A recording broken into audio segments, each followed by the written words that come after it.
Économie le Max sur i24 News. Merci d'être au rendez-vous. Au programme aujourd'hui, Union européenne et Royaume-Uni sont-ils faits l'un pour l'autre? En dehors de l'espace Schengen, non intégré à la zone euro, Londres fait parfois figure d'intrus, sentiment renforcé par ses bonnes performances macroéconomiques, tandis que ses partenaires font du surplace. David Cameron a posé cette semaine ses conditions pour un maintien dans l'Union. On en parle dans un instant.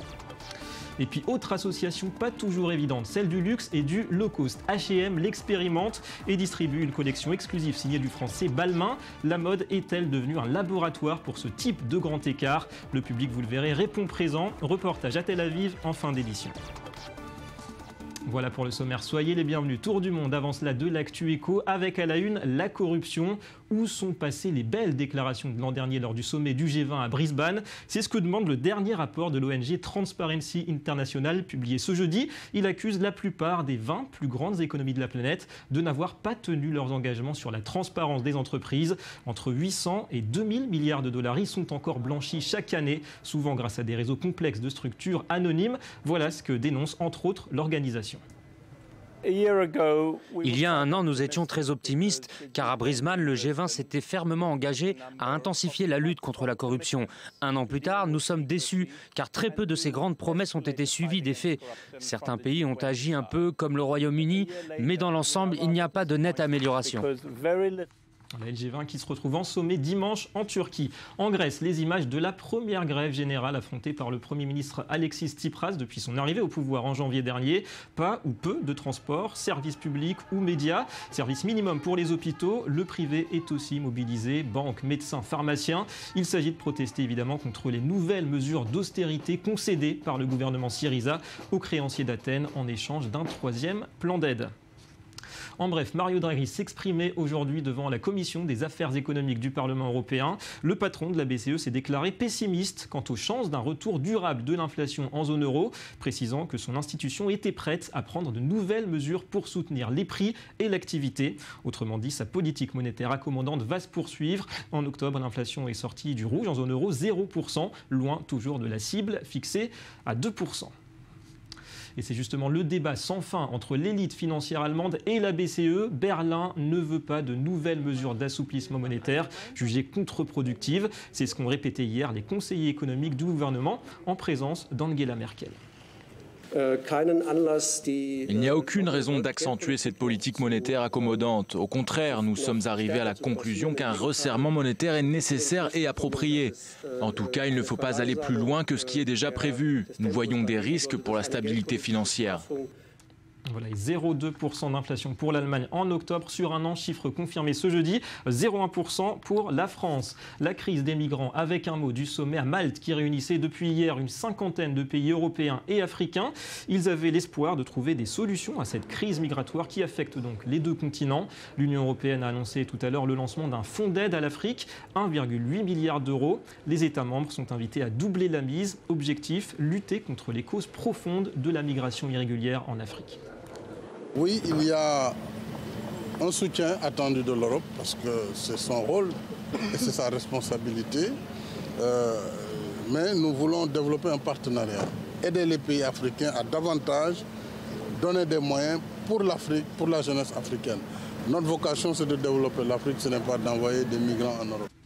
Voilà, et puis un détour par Jakarta où le Premier ministre australien en visite officielle a annoncé le soutien de son pays à l'entrée de l'Indonésie au sein du libre-échange transpacifique.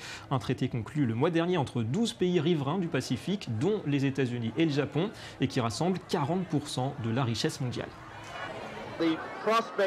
Nous serions heureux que l'Indonésie prenne part au partenariat transpacifique. Et si l'Indonésie choisit de le rejoindre, nous soutiendrons sa démarche, absolument. Allez, le bilan de la semaine des marchés financiers. Et ces derniers jours, les grandes places financières ont semblé vouloir temporiser. Peu de volume, avec, il faut le dire, un jour férié, pétrole et euro fragilisés, et sans doute le besoin pour les investisseurs de reprendre leur souffle après un mois d'octobre qui leur a plutôt souri. Bonjour Eric Lewin, le calme Eric, avant peut-être la tempête. Oui, après quelques semaines de forte hausse, l'heure est à l'attentisme sur les grandes places financières internationales alors qu'on attend pour la fin de l'année de nombreux événements. D'abord une réunion de la Fed où il pourrait y avoir une hausse des taux d'intérêt aux États-Unis et puis une réunion de la BCE avec sans doute des mesures supplémentaires de quantitative easing. Pour l'instant, l'euro souffre.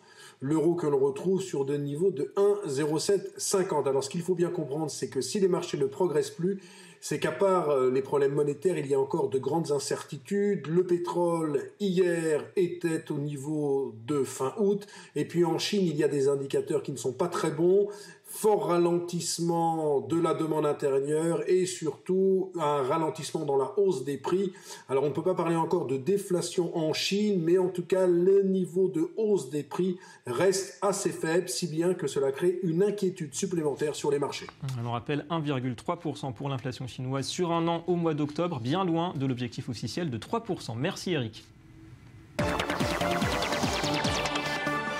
Le Royaume-Uni peut-il se passer de l'Union européenne? On peut aussi tourner la question dans l'autre sens. Depuis 1973 et son adhésion à l'Union, Londres l'a souvent joué perso. Non à la zone euro, non à l'espace Schengen. Et en plus, la 5e puissance économique mondiale s'illustre ces derniers mois par de bien meilleures performances que ses partenaires, croissance et emploi. Question, le divorce avec Bruxelles est-il inévitable? Les Britanniques pourraient choisir par référendum l'an prochain. Laura Duhamel.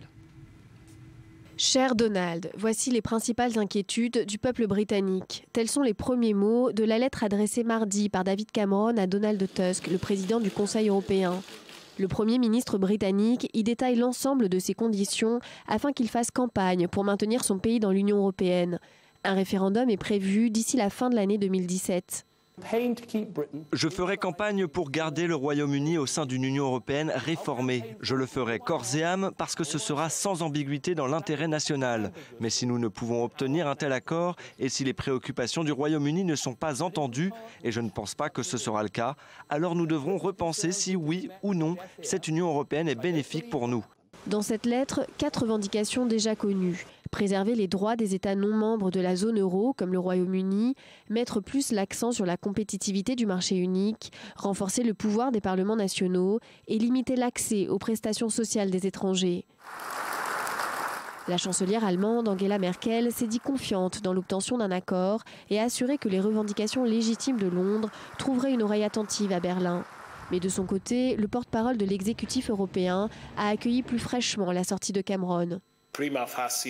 À première vue, nous voyons un certain nombre d'éléments qui nous apparaissent faisables, comme augmenter le rôle des parlements nationaux. Certaines choses sont hautement problématiques, car touchant aux libertés fondamentales de notre marché intérieur. La discrimination directe entre citoyens européens entre clairement dans cette catégorie. Dans l'œil du cyclone notamment, la demande de priver les migrants européens de certaines prestations pendant les 4 premières années de leur séjour au Royaume-Uni. Cela équivaudrait à une discrimination directe, contraire aux traités européens. Mais David Cameron semble prêt au bras de fer. Si nous votons pour un Brexit, alors nous partirons. Il n'y aura pas de renégociation ou un autre référendum. En cas de Brexit, les conséquences financières pour la Grande-Bretagne pourraient être importantes, car le pays réalise 45% de ses exportations dans l'Union. Il s'agira alors de négocier, secteur par secteur, l'accès au marché européen. Pour l'heure, impossible de savoir à l'avance si les Britanniques seront plus prospères ou non. Clairement, en tout cas, ce sont aussi ces considérations économiques qui feront sans doute pencher la balance. On retrouve notre analyse financier. Bonjour Lionel Friedfeld. Bonjour David. Alors Lionel, d'abord, quel est le vrai but de Cameron? Sortir de l'Union ou bien pousser tout simplement celle-ci vers des réformes qui vont dans le sens de Londres? Alors le vrai but du Premier ministre, en fait, est simplement de négocier notamment avec l'exécutif européen. Pourquoi il veut gagner des points? Car il sait que fin 2007 maximum, il y aura un référendum sur notamment l'indépendance. Est-ce que la Grande-Bretagne va rester dans l'Union européenne ou pas? Et aujourd'hui, il est dans ce bras de fer. Il veut que notamment l'exécutif européen lui donne des points pour que M. Cameron puisse aller en campagne et dire oui, il faut rester dans l'Union européenne. Donc il est partisan de lui, ça c'est clair. Alors on sait que les différends entre Londres et Bruxelles ne datent pas d'hier. Le Royaume-Uni n'a jamais vraiment joué le jeu de la fraternité européenne. Pourquoi? Comment vous l'expliquez globalement? Alors, ils sont déjà membres de l'Union européenne, c'est une chose. Deuxièmement, ils n'ont pas rejoint effectivement la zone euro. Ils ont gardé le sterling comme monnaie de référence. Évidemment, Londres est une des plus grandes places financières au monde. C'est un risque très important de basculer, d'abandonner le sterling, notamment par rapport à l'euro. Et surtout, le Royaume-Uni a toujours été une île, donc véritablement pas ancrée d'un point de vue psychologique dans l'Europe. Donc c'est pour ça qu'il y avait une espèce de stratégie en 2 temps. Premièrement, rejoindre l'Union européenne, voir comment ça se passait. Mais c'est vrai qu'aujourd'hui, avec près de 28 membres, et avec ce qui se passe, avec les crises qu'il y a eu en Grèce, avec les crises de la dette notamment européenne, eh ben, l'Angleterre ne veut pas rentrer, on va dire, en l'avant encore par rapport à cette intégration européenne. Qui réveille un petit peu cette tentation de sortir de l'UE. C'est ce contexte, quoi. Alors, effectivement, ce contexte et surtout la polémique d'un point de vue macroéconomique. Effectivement, il y a certains économistes qui diront en sortant de l'Union européenne, ça va notamment permettre à l'Angleterre avoir plus de croissance, générer plus de croissance, notamment parce qu'il y a des contraintes légales, il y a des contraintes réglementaires, mais il y en a d'autres qui disent simplement qu'il y a quand même un accord de libre-échange entre la Grande-Bretagne et l'Europe. Et au final, c'est le plus important. Donc, en termes d'économie, il est un peu trop tôt aujourd'hui de juger, notamment de cette Brexit exit, comme on appelle, Grande-Britain exit, la sortie du Royaume-Uni de l'Europe. Il faut savoir quand même, je pense que M. Cameron souhaite rester au sein d'une Union européenne forte, mais surtout qu'il y ait moins de lourdeur économique. Ouais, mais quand on regarde ces propositions, ça va quand même un petit peu à contresens du fédéralisme européen qui avance, ou qui veut avancer. Non, je crois que M. Cameron, on l'a vu, a sans doute raison. On voit donc aujourd'hui qu'il y a une espèce d'Europe qui est technocrate, dirigée par Bruxelles, qui impose, on va dire, ses décisions au gouvernement, au Parlement, aux pays européens. Une Europe à 28 qui ne fonctionne plus. On l'a bien vu dans la crise grecque, encore une fois, dans les crises notamment de dette, on ne voit pas. Il faut repenser l'Europe et je pense que M. Cameron souhaite apporter sa pierre à l'édifice justement en disant l'Europe oui, mais sous certaines conditions. Et je pense que sa démarche est intéressante. Alors justement, vous l'avez dit, l'euro, Londres n'y est pas. Quel bilan on peut faire après 15 ans d'euro? Est-ce que Londres a bien fait de ne pas y rentrer?